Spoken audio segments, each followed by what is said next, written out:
We have your back. So powerful among men. It really is. And they had that in the Hells Angels. Something that, you know what, it's good now. You know, to have fellowship, to have brothers that'll have your back, to be able to talk to somebody when something's on your mind. You can't keep things in all the time. It's not always healthy. But if you have a confidant, somebody you trust, a mentor, somebody you break bread with, you share time with, and you can discuss things with him, so important. And they had that brotherhood here in the Hells Angels.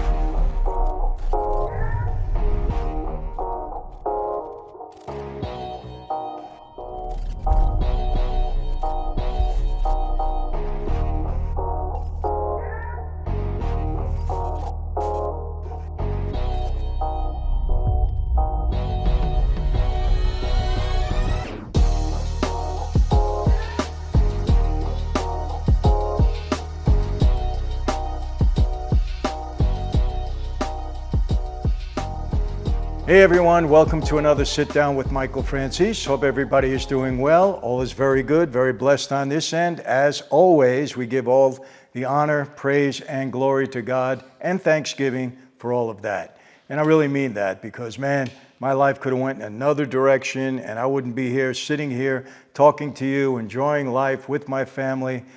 So blessed. And I am very thankful to God for that because it's all about His plan for our lives. Anyway, June 24th, coming up very soon at the Lorraine Palace Theater just outside of Cleveland. I'm going to be there. Been doing a lot of promotion for it. People are buying tickets. Might be sold out. I don't know. Don't pay attention to that, but I know we're going to have a good crowd. So if you can make it, that'll be great. All the people in Cleveland have been so wonderful, so caring, so giving, promoting the show. It's been really great. So I'm looking forward to it. Probably going to go down to Little Italy because many of the restaurant owners were inviting me to come down, have a glass of wine, which, by the way, I'm going to have right now. You know, honestly, people, I like a glass of wine before I go to bed. Kind of makes me sleep. Wine makes me sleepy. So when I take it, I get very relaxed and, you know, it's just a good thing. So I'm going to have a little sip now, if you don't mind. Of course, it's my wine, Franzese wine. I'm a Pinot or a Cab guy. Pinot Noir, Cab. That's what I like the best. And we have a great Pinot. It's called Areni. Comes from Armenia.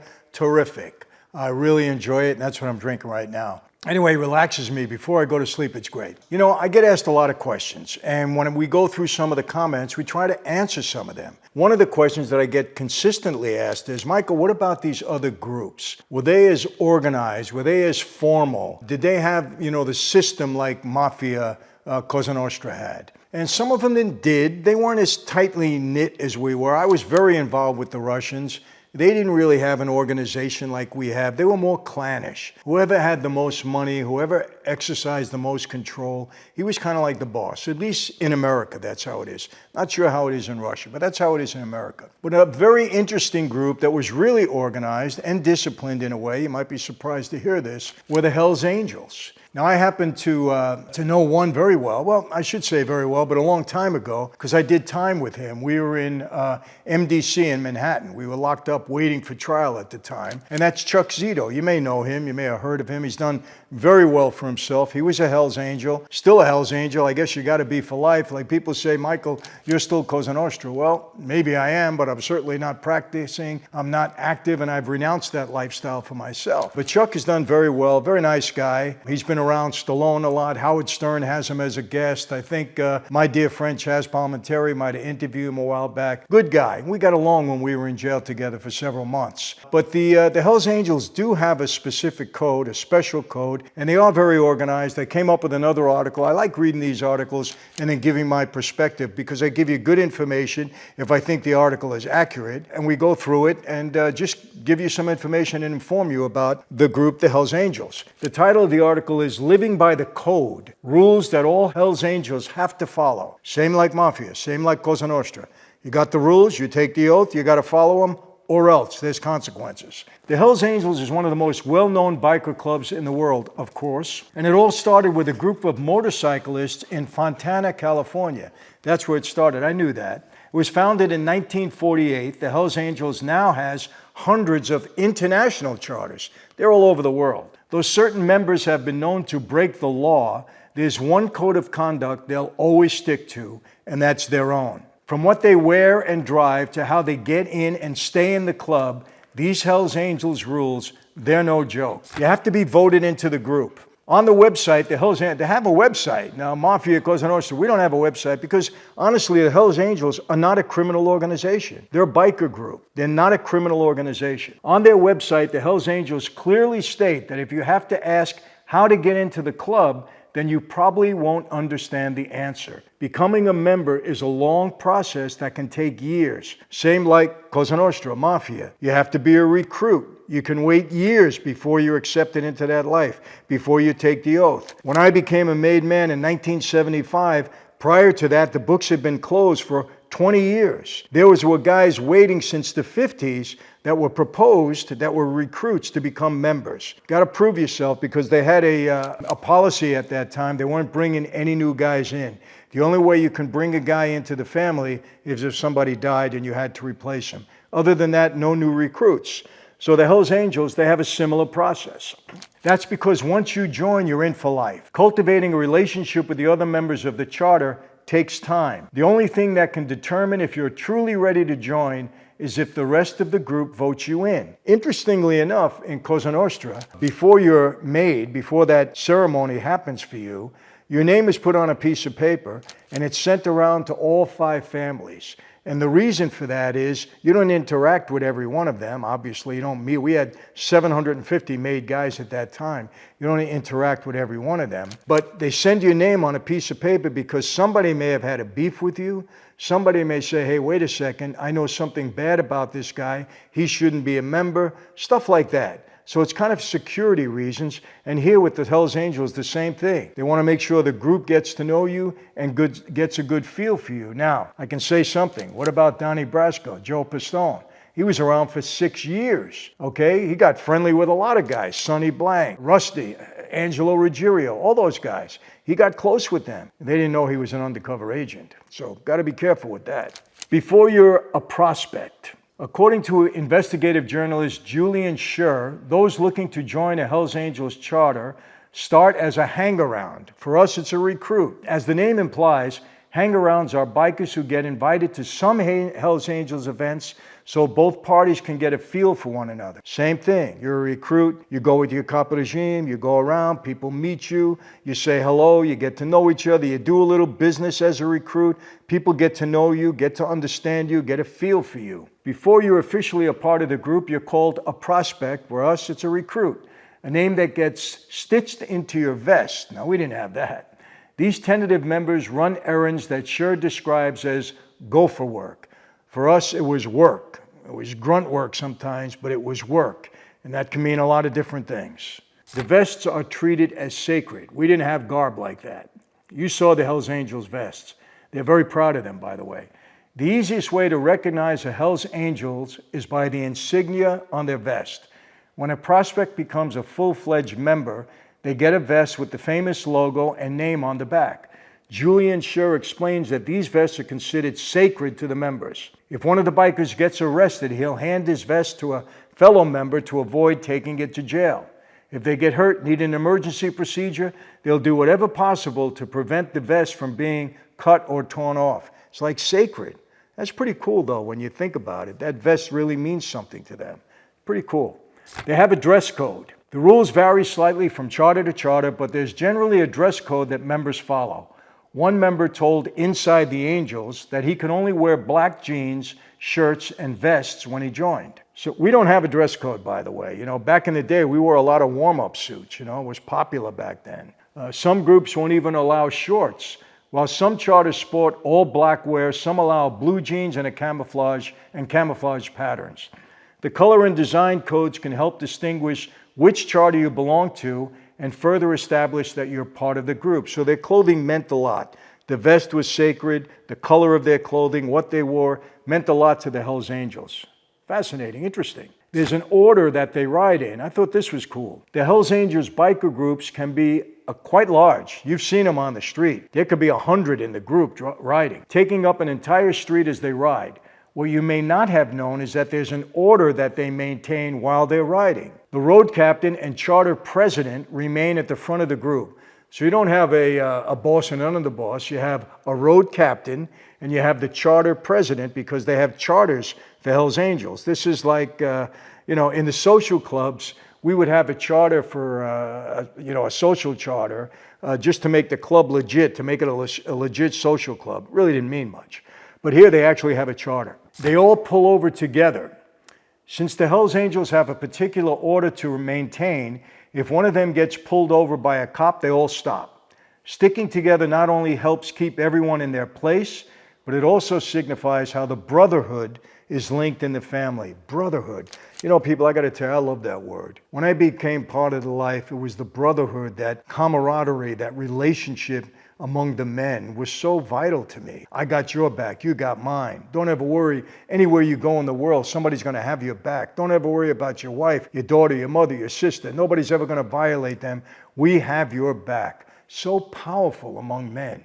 It really is. And they had that in the Hells Angels. Something that, it's good now. To have fellowship, to have brothers that'll have your back, to be able to talk to somebody when something's on your mind. You can't keep things in all the time. It's not always healthy. But if you have a confidant, somebody you trust, a mentor, somebody you break bread with, you share time with, and you can discuss things with him, so important. And they had that brotherhood here in the Hells Angels. If you mess with the Hells Angels, you mess with them all.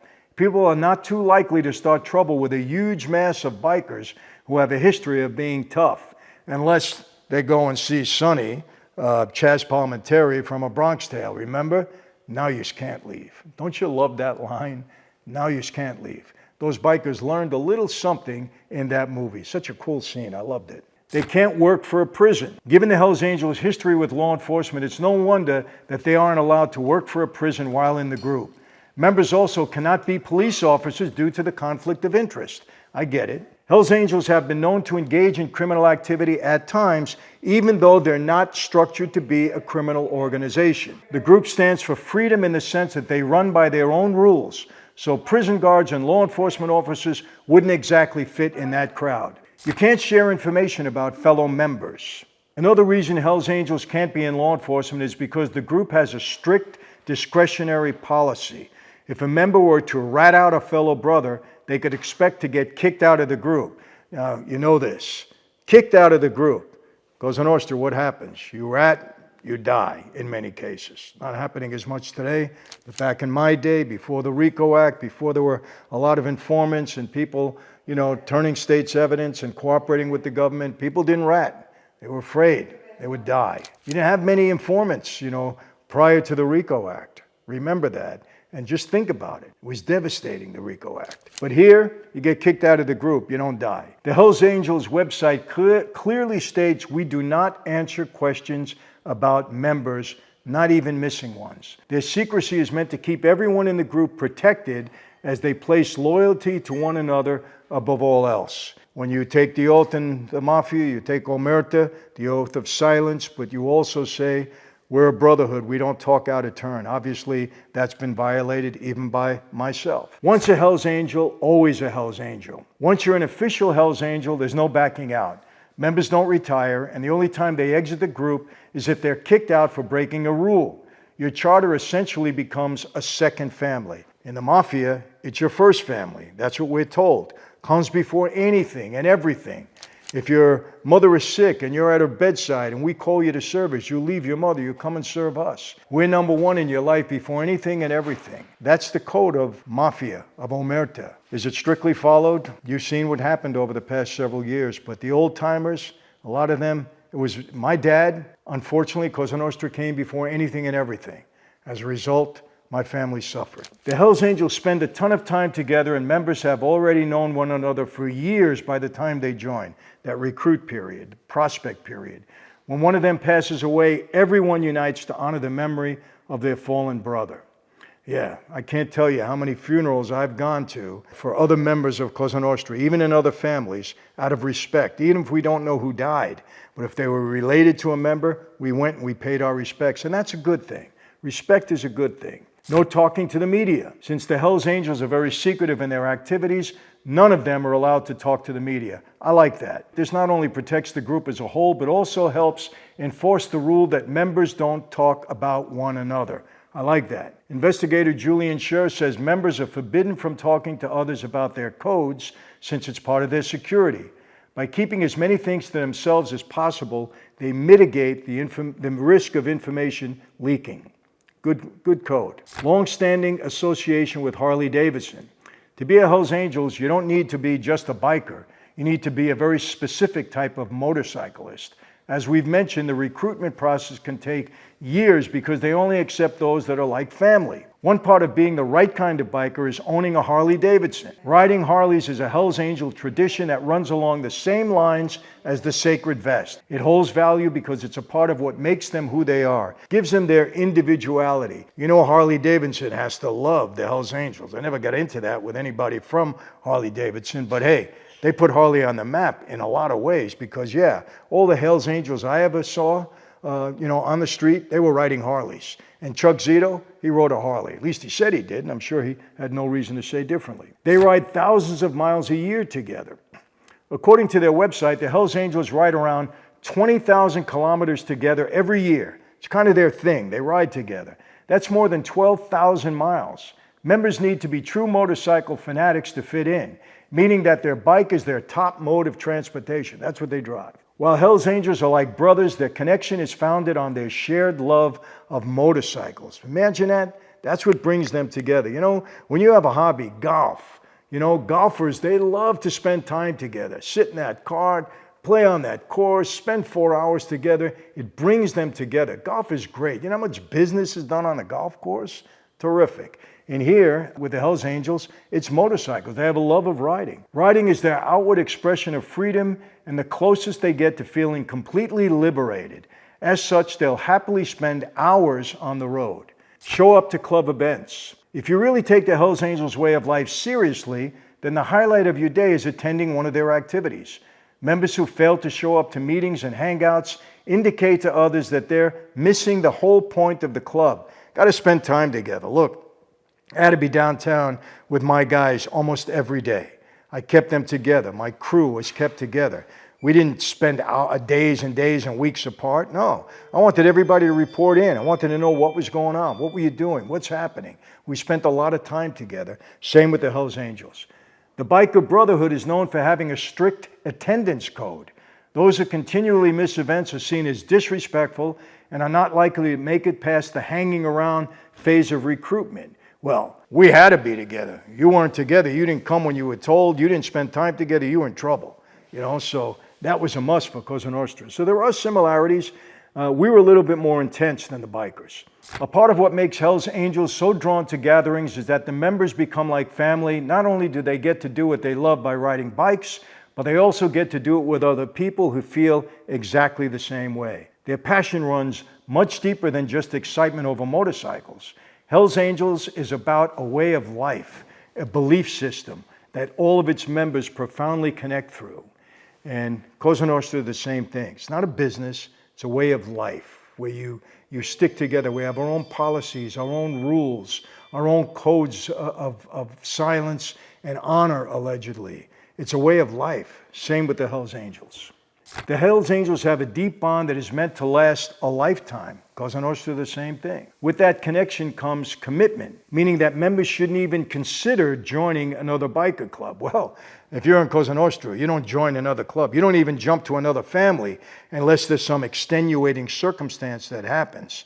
Sammy Gravano was once a Colombo guy. He became a Gambino guy. It's happened a couple of times, but normally that doesn't happen. You stick with the family that you're made with, that you grew with. Likewise, members need to be careful about who they associate with. The website warns, never combine your support to Hells Angels with other clubs, street gangs, or others if you are unaware of the relationship between those others and the Hells Angels Motorcycle Club. In other words, anything members choose to support has to fit in with the Hells Angels group as a whole. It's a brotherhood, not a sisterhood. I love this. Hells Angels refers to itself as a brotherhood. Thus, you'll only see men with the death head insignias on their back. Though women aren't technically in the club, they do play a major role in it. Many of the Hells Angels have wives and families. That's a good thing.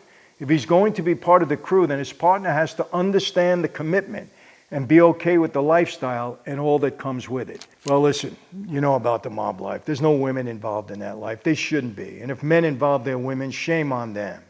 Our wives, obviously, they knew what we were doing. We didn't discuss things with them. We didn't bring it into the house. We tried to keep them outside of that, even with our kids most of the time, certainly the women. But it's such a big part of the life. You can't keep it from them, really. And they have to understand, and they have to go along with it. If not, they leave. It seems like the same thing here. Not just anyone can start a charter. As with joining a charter, creating one doesn't just happen overnight. The Hells Angels website explains, I wish we had a website. Motorcycle clubs consist of people who have ridden together for years, live in the same area, are known by the community, have runs and parties, and are brotherhood. It takes years, even decades, to become that established.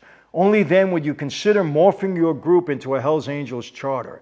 That's why the website states that when you're ready to start a charter, you won't have to ask how. You already know. And don't even let me comment on that. People, you know the deal with Cosa Nostra. You don't want to break the rules. Breaking the Hells Angels rules puts members in a position they'll strongly regret, like Cosa Nostra. Since the motor club is secretive and full of loyal participants, there's no telling what would be done to someone who betrays the brotherhood. We know all about Cosa Nostra. Investigator Julian Schur claims that the group has burned off the tattoos of past members who broke the rules. The worst form of punishment is being kicked out of the club, resulting in complete banishment from other members. Well, you know what happens in Cosa Nostra most of the time. Don't question the missing apostrophe. This is interesting. Grammar nerds will have already noticed that Hells Angels is missing an apostrophe. Since the angels belong to hell, there should be a possessive apostrophe between hell and S. The group is all about breaking the rules, so it's fitting they don't obey the grammar. Their website simply states, yes, we know that there's an apostrophe missing, but it is you who miss it. We don't. Plus, there was already a 1930 war film called Hells Angels when the biker club started. Get near the end. Non-members can buy merchandise to support the club. Imagine having Mafia Cosa Nostra merchandise. People have it, but it wasn't ours, trust me. After The Godfather, merchandise went wild. Though members despise people who aren't in the club wearing the Hells Angels insignia, there's merchandise fans can buy to support the group. Hells Angels has a support shop where non-members can show their appreciation for the bikers' way of life. Members love getting the support because proceeds go to local charters. The more merchandise they sell, the more events that they can put on for fellow bikers and other community members to enjoy. You have to be clean. Listen to this. Given their reputation as tough guys, and they do have that rep, you'd think the Hells Angels wouldn't be concerned about what substances its members use. The truth is, the group is very strict about any members using any illicit substances. Is that surprising? I think so. The Toronto-based charter of the club told The Star, all contact or use of substances is strictly forbidden, as is the use of needles for pleasure. The bottom line is, stay clean or get kicked out of the club. You can't link to the website without permission. Another rule about the Hells Angels that isn't as surprising as it sounds is this. You can't link to the club's website without express written consent. Because of how protected the club is of its members, this rule makes complete sense. As the rule is written on their website, it reads, you may not establish and or operate links to the website without prior written consent of the Hells Angels Motorcycle Club. Such consent may be withdrawn at any time at the Hells Angels MC's own discretion. Let me see. Only members can wear official merchandise, so you can't be wearing the merchandise if you're not a member. Patches are sacred, the patches that they wear.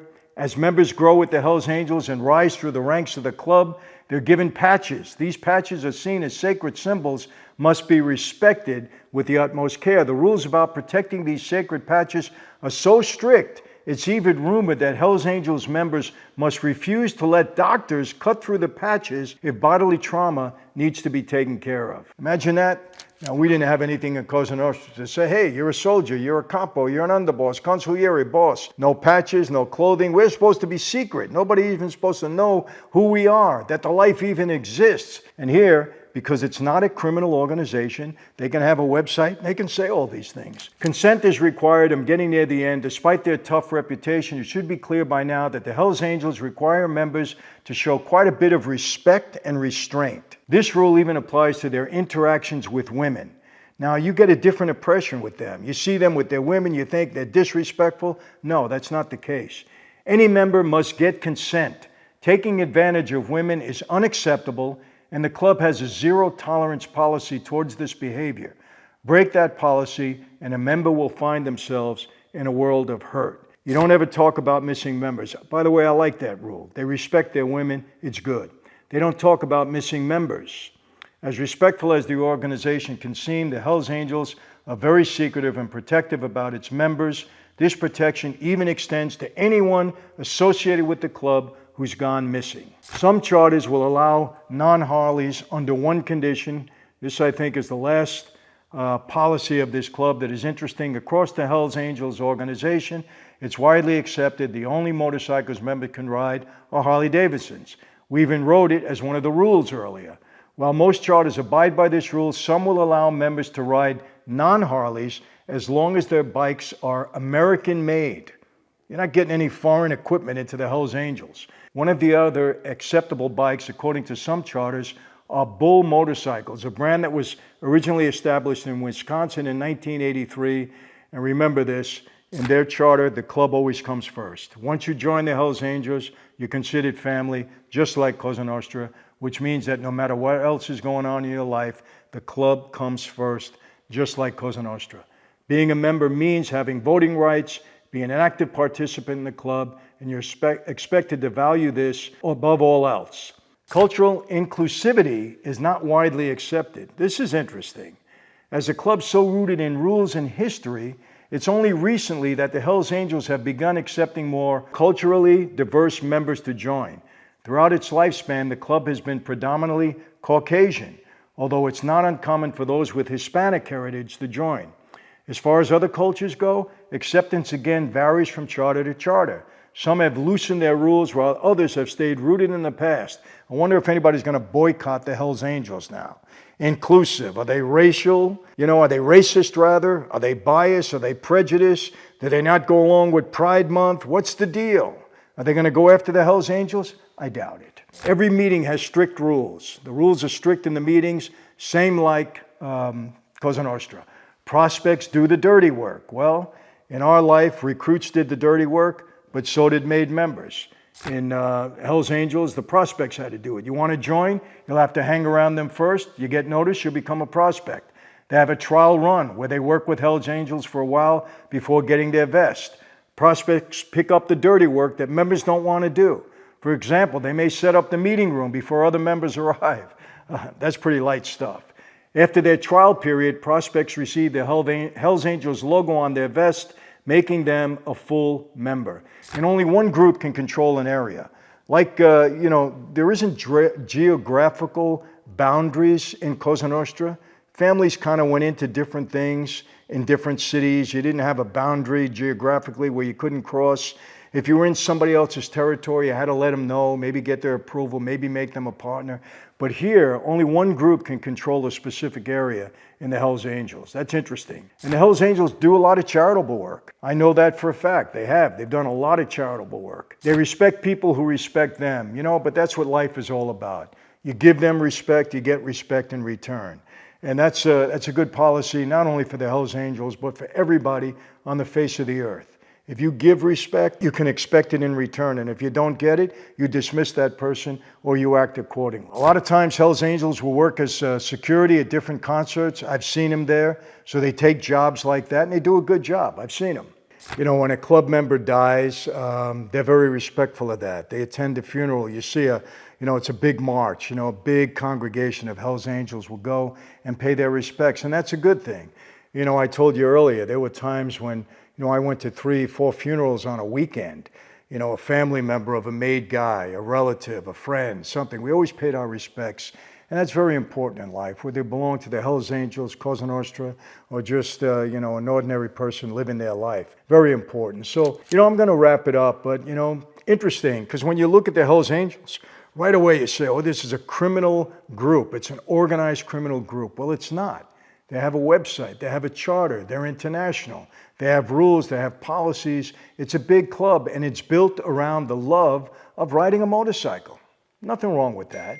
Now they give an impression, you know, sometimes the way they dress and they have the beards and they got a ton of tattoos and all of that stuff. Doesn't make them bad people. Really doesn't. And you know, some of the things are admirable. They do charity work. They're all over the world now. You can have a charter for Hell's Angels all over the world. So I thought this was interesting because, again, it's another group, another organized group that doesn't fit into the normal mold. It's not a regular club, and yet it's not a criminally organized group. So, you know, hopefully you get that. And like I said, I had a relationship at one time for a couple of months with Chuck Zito. He's friendly with a lot of people that I know. And he's a good guy. He's done very well for himself. He's been in a couple of movies, been on television series. So that's it. This was his group. That's how I got to know them a little bit. We did have a little run-in one time in a club that I had out in Long Island when some bikers came in and they shot up our cigarette machine. They want the cigarettes, so they shot machine to get them out. We straightened that out pretty quickly, you know. But that's the only incident that I had with them. I've met a few along the way. They were always very respectful. Met a couple, actually, when I was over in the United Kingdom. So that's it. Hope you enjoyed it. You know, it's another group that maybe you get a little bit more familiar with. Maybe when you see them on the road, you won't be afraid of them. You'll realize that this is a real club, again, built around the love of motorcycles that have certain policies, rules, regulations, respect women, the whole bit. That's it for today. So how do I always leave you? Same way, not going to change. Be safe. Don't worry about the Hell's Angels. They're not going to hurt you. Worry about everybody else, all these crazy people running around doing all the stuff that they're doing. It's insane. Be healthy. Take care of yourself. So important. And yes, I do mean this when I say it. I don't just say it.